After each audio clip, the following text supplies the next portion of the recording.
Hello, gentlemen, and probably no ladies, to be honest. As we always say, no women watch this channel at all. But today we are joined by a special guest, mate. Some in the Discord may know him. Some people from home that might be watching will obviously know him. This is J. Hyatt, also known as Jack, and this is the OG mentee. This is like the first or like third maybe mentee, but first one from back home. We're just gonna go over like his story because I mentored Mr. J. So we're gonna go over like his experience with everything, like where he was at the start of his journey and where he's at now, like his biggest learnings throughout the process of learning to trade from having pretty much zero knowledge on the skill at all to now. And we'll get into now what the results are. But Jack, when did we jump on the mentorship together? Like, and how did you even see about it? And what was your like initial thought process? So you started posting in July when I was on holiday, and I saw all your stories and stuff like that. So when I got back, we said, oh, let's go to the gym. Then I was like, oh, like, I'm really interested and would like to learn. So you're like, oh, we'll go to the coffee shop, discuss what you can offer. 9:15 step. A 9:15 coffee shop, and then agreed on the way back that I'd do it, and then booked some calls in straight away. Yeah, we did book. We got moving pretty quick. Like Jack wanted to get in there and he wanted to learn quick, and obviously he had actually zero trading knowledge in terms of day trading. Obviously he had some investments and stuff like that, but in terms of like intraday trading, zero knowledge. Like I think at the start of the mentorship I did actually teach you like candlesticks and stuff like that. I was looking back as that first day as candlesticks. Yeah. So like from actual zero to where he's at now, and obviously he's not at the stages that he wants to be at, but like major progress in the period of probably around 5 months. What were your like initial thoughts on trading? Because obviously a lot of people think that it's a scam and like all of this stuff. Yeah. Did you have a broader perspective of the fact that, well, obviously a lot of people are going to lose money, but some people are also going to make a lot of fucking money? All I thought at the start was it was like a signal bot, sort of. I didn't really know there was like an actual teaching industry. I thought it was just more paid for signals. So when I heard that it was actually teaching you how to trade, but then also not having to look at a chart for 9 hours a day, it was like, it's a no-brainer of why would I not learn it? Yeah, and you were willing to accept the risk that, okay, I'm going to pay you. Like, I didn't sell you the dream of like, oh, you're guaranteed to make money or anything like that. Like, Jack understood the fact that he could pay me to learn and he could learn the skill to the same degree that I know it and not make money if you don't lock in for a long enough period of time. Obviously, if you do not stop and do not quit, you are guaranteed to make money, you are guaranteed to become profitable in a long period of time. There's no time limits, and he understood that, which was really good. I think that led to like a really good starting point in terms of the fact he didn't actually know trading, but he understood the game that there's high risk involved in terms of the fact that it's not a guarantee, but nothing in life's a guarantee, but also the fact that there's some serious fucking upsides to becoming profitable and learning the skill of trading. I mean, fast forward to probably about 2 months later, I'd say that you knew like everything in terms of the model. Yeah. So obviously we started on the mech and everything and then went into the hybrid. The way that we did it was like 2 calls a week just to like bang it out and go quick time. And with that, Jack put in a lot of work with the back testing. How much back testing do you reckon you've got now? Like data? 7 years. 7 years. I actually think it's not that important to get as much back testing in as I have done. I did that for my own sake of testing the model, and I've got like 40 odd years now. Whereas mine was just reps, like repetition of execution and everything I was looking for. So it wasn't like focusing on data collection. It was more just practice, and learning what I'd been taught. I'd go away and practice it and make sure for the next one I knew that step to then learn the next one. How do you think that helped you like between like sessions, calls and stuff, but also a long-term approach of like how trading actually plays out? Because it's not all just like no losses, mate. Like it gives you a broader perspective. Yeah, definitely. Because I was doing it on holiday. I'd in the evenings just do an hour or two of what we've done, and then you'd obviously when you're back testing, you can see it. You can do like days and days within minutes. So you see the wins and the losses like that. Like you get full exposure. It's not like, oh, live trading, there's 3 wins, this is going to be really good. Because you go through months and months and months, you can see it, and you see it quite quickly. Yeah, it definitely fast tracks your like exposure and view to trading in terms of a long-term approach. That's something that forward testing can't necessarily give you, because obviously it's going to give you the data, but it's going to take you a lot more time to collect it. and it's more of like a live trading, live journaling approach. Whereas backtesting, obviously there's no psychology involved, but there's no psychology involved or decision making in the way that we trade anyway, so it's kind of irrelevant. But that definitely fast tracks progress and like ability to see like how it plays out long term instead of this short term approach. And I'm not saying we necessarily had that, but most people do when they initially start trading thinking that they're going to get rich so quick, and that probably led to helping you and your ability to go through the worst losing period that we've ever had. So Jack jumped on the model, everything. I think stuff like we had a decent period when you first started. When I was learning, but not trading.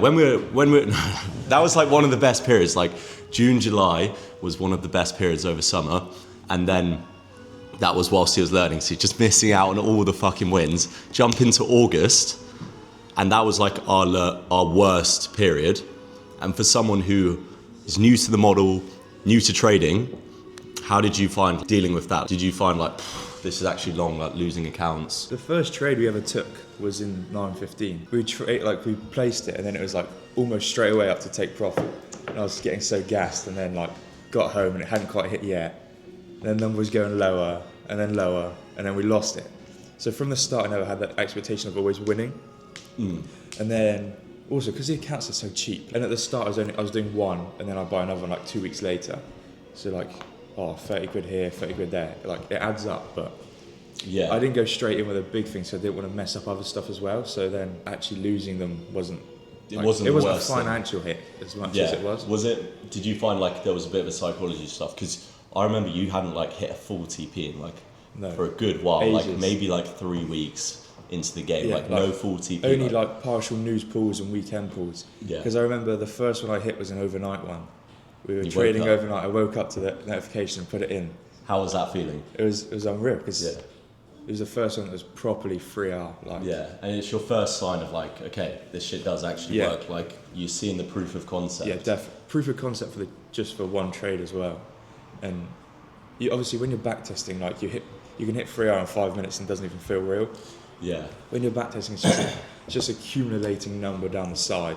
Like you don't even really think about it. That is the thing. Backtesting is good in order to give you that view, but it's only going to take you so far, because it's definitely different taking a 5 loss streak in real life versus whilst you're backtesting. Because whilst you're backtesting, there's no emotions involved, there's no money on the line. Whereas when you trade live, there is. And a 5 loss streak in backtesting is over 20 minutes. Yeah. In real life, that's over. It could be over 2 weeks, 3 weeks. Like 2 weeks without a win. It's like, Yeah, it can definitely get to you, but I feel like you did manage it well. And then like you got out of that period, started to get some wins and stuff. And then this is where Mr. J like kind of fucked up, and he admittedly knows this. Yeah. Working a job, so like sometimes that can get in the way, and obviously that's an inevitable for a lot of people. And the job, just for the first bit in September, I was just always travelling like hours a day, hour there, hour back. And in the mornings, like that first hour is kind of make or break. You need to be online for it. So then you're trying to catch up, and there was like a few where, I think this has happened, but like, I'm not like quite sure, and then didn't place a trade, and then it would win. Yeah. But then like I would do it, and some of them would lose, so I'd be like, it's fine, like telling myself it's fine because I've missed a win, but I've missed 3 losses, so it's balancing out. And then kept missing wins and wins and wins and wins. With the way that we trade, you cannot miss, like you can't miss trades with mechanical trading. You need to take every single trade. So when you are missing wins, or like if you're missing trades full stop, you're fucking up your probabilities. So Jack was like, I think he missed quite a few trades, and like at the start, obviously I'm telling him like, bro, you need to fucking lock in here, what are you doing? You need to take all the trades. But at the start, it was kind of like break even. So it was like, he hadn't really been taught that, okay, no, you can't miss those trades.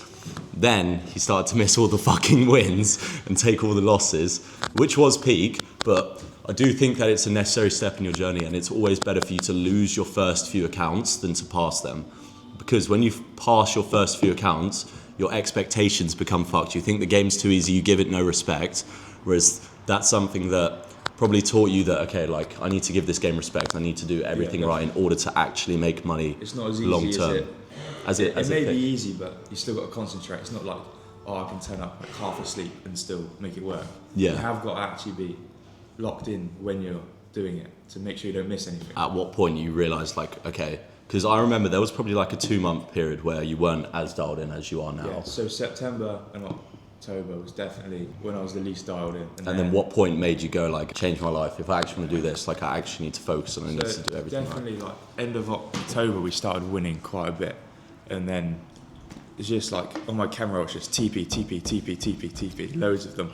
And that's also the time where I started properly DCAing in, because at the start I was, and then it kind of like when I kept losing I was like, oh, I won't buy one this week, and then like you get laps of it, which looking back has probably really screwed me over. Yeah, definitely end of October I switched to the mech as well, going back into mech trading, and then that just hit a heater, and then that's when it started to really turn around big time. Exactly. And now Jack's got his first ever payout within the space of 5 months of learning to trade, and it's not like a huge payout, it's not going to change his life, but now it's definitely got that proof of concept from start to finish, from learning to trading through the phases to actually then paid out with no rejection, just money in my bank account. And how was that initial feeling? Did you feel like a sign of relief, or was it like gassed, or was it like, because obviously there's a process of once you request the payout, then you have to wait to see if it gets approved, like, and all of that stuff. What was that first feeling? Because I remember my first ever payout, I was gassed. Like, first ever account pass was a fucking 5k, and I was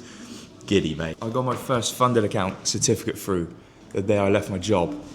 I had it in my notice on the Wednesday, I had like an interview leaving on the Thursday, and then that day I got my phase 2 certificate through on a losing trade, but I hit my profit target first, and genuinely couldn't hit a more perfect time, because then I was going to like my last week of my job, my notice period, all like I was funded at every trade I was taking, which was 3 wins. Well, 2 wins was real money, and considering it normally it's like, oh, it's eval money, so it's not really real, but then when it's real money, it definitely feels different. Yeah, and that first payout, like, it was unreal. It gives you that proof of concept and understanding that, like, even whilst you know trading, you know the game, and you're unprofitable, you understand that it is real, but it doesn't feel real because you haven't made money. That first money in your bank account's like, okay, I've actually worked for this shit's real, like I can actually take this 20x. Like, that was on a 10k account, and it was like a decent amount of money for the 10k in terms of percentages and like ROI on a £30 investment.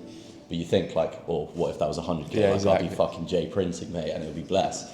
But obviously, I always say to start on the smaller accounts and then scale from there, because then you don't have to put as much of your own money into the bigger accounts, and now you're going to use that money. Because now I've got 100k FTMO for £30. Like, you pay look at it like that. Extra. Yeah, exactly. That's why using the small accounts is really good to leverage and be able to leapfrog into the bigger accounts and scale that way, instead of having to put all of your own money into buying these accounts. That's the route that we went down. And I also knew, like, if you're newer to trading, you're going to fuck up. Like you did, like missing trades, like probably just fucking stuff up here and there. It's a lot better to fuck up on a 10k challenge than like a 200k or 100k or 50k. So that's why we like went down that initial process of doing that, and then starting smaller. And now this is where like the scaling begins. We know that the job's not done. £400 or £500, it's good, but like that is now where you've got the proof concept, you can use that money in order to get bigger accounts, and that's where the 100Ks to 200Ks, that's where it can actually like change your life. Now you've got the proof of concept, and now you know that the game is actually like fully real. Like it's, how did it feel in comparison to like making money? Jack's 18, 19 soon, but like, so he's worked jobs and stuff like that. How did it feel in comparison? Maybe it was less money. You just cannot compare the feeling of, I made so much more money in my apprenticeship that I was doing, but at the moment, just like getting paid, say like £1,800 from that compared to what I did from the trading, it was like, I've worked for this, I've put so many hours into this. Yeah, if I just clocked in, I would have got paid so much more for the hours I've put in. But you can't compare the feeling of, I've worked for this, I've done this all by myself, to getting paid for it. It's like, it's just a completely different feeling. Yeah, it's a higher high. Yeah, exactly. It is a higher high, but you reach the lower lows first. Yeah. And it is just an understanding, okay, like this money's not huge for now, but like I know that this skill that I have acquired and learned and put the time into doing, and like now I've proved to myself that I can do it. There's no difference doing it on a 10k versus a fucking 200k. No, it's the same percentages you're making. Exactly. You're just making a shit ton more money. Yeah. So that is like one of the biggest things for me, and I think everyone, like when you get that first payout, like boom, like it feels so much better than making any money from anything else. And I checked on the dashboard before and it said new still, like it hadn't even been looked at. So I was expecting some sort of rule to come up, but no, just it said new. 20 minutes later, bang, just got a notification to my bank, like money deposited. It was like, it wasn't expecting it before Christmas. because you try not to set targets, which I was doing at the start, like, oh, I'll know a bit more by August, like if it works or not. But I was like, you know, just can't do that. And then I had the goal of obviously being funded by Christmas, but then the payout by Christmas was never on the cards until it did. So yeah, and it's sick. Like, and I think we did work out, like, if Jack had like just done everything right, like he would have made a lot of bread. Yeah. But again, I would have had the 100Ks earlier, which means I would have hit as well. I would have hit the neck earlier, and then I got paid out on like 300K in funding. So.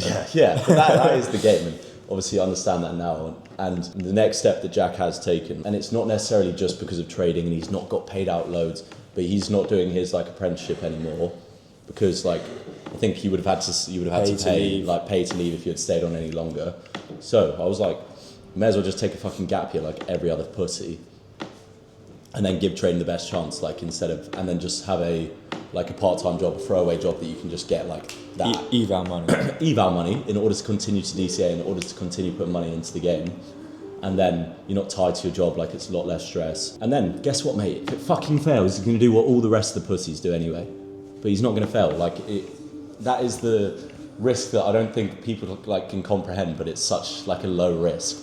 Okay, I take a gap year, basically, like a gap year, like everyone does. A gap year working, just a gap year working and grinding towards the skill that you actually want to do. It's not like you're going to be faffing around, traveling, doing backpacking bullshit. Like he's actually grinding towards learning a skill to achieve like financial freedom long term and not have to do anything, which is obviously fucking sick. And now he's got that, like, literally left his apprenticeship because he knew that what he wanted to do was trading. He knew that eventually he's going to have to leave, so it didn't make sense for him to just keep working, incurring a cost just while I needed a job. Like I could just go get a disposable job, and that was holding you back from the trading as well. Exactly, having that holding you back. You'd have to hope that nothing happens in 30 minutes, and that if it runs over, under the table try and do limits. It's just it's fucked. You need access to your phone, which is, and especially with all three models now.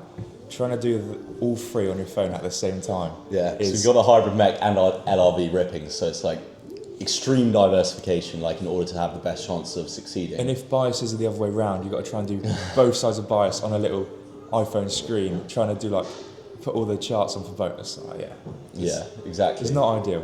That's why that was the next necessary step. And like, you can still like trade the model whilst you're at your job, but for him it didn't make sense because he, like at his age he has no responsibilities, he doesn't need a job now, like there's no pressure, there's no rush. People are going to be at uni for the next like 4 years and they're still going to be miles behind what he's already achieved. So there's no stress of having a job, and like it's not like you've got kids or like a mortgage or anything like that. Exactly. I mean, what would you say biggest needle mover and most important part of the mentorship? Definitely like the access to, if I have a really niche question that is only like a 5-minute answer, like you could just text you and then I get the answer like, can you explain like this little bit again? Like with lives now, there's loads of new niche rules that I didn't know of previously, but now, I'm obviously not in the mentorship now, but I can still drop a text and be like, can you just help, what news rules are banned today? Yeah. Because lives, I've got to the live stage way after the mentorship, like months after. You still need guidance because it's like a whole new set of knowledge you need again.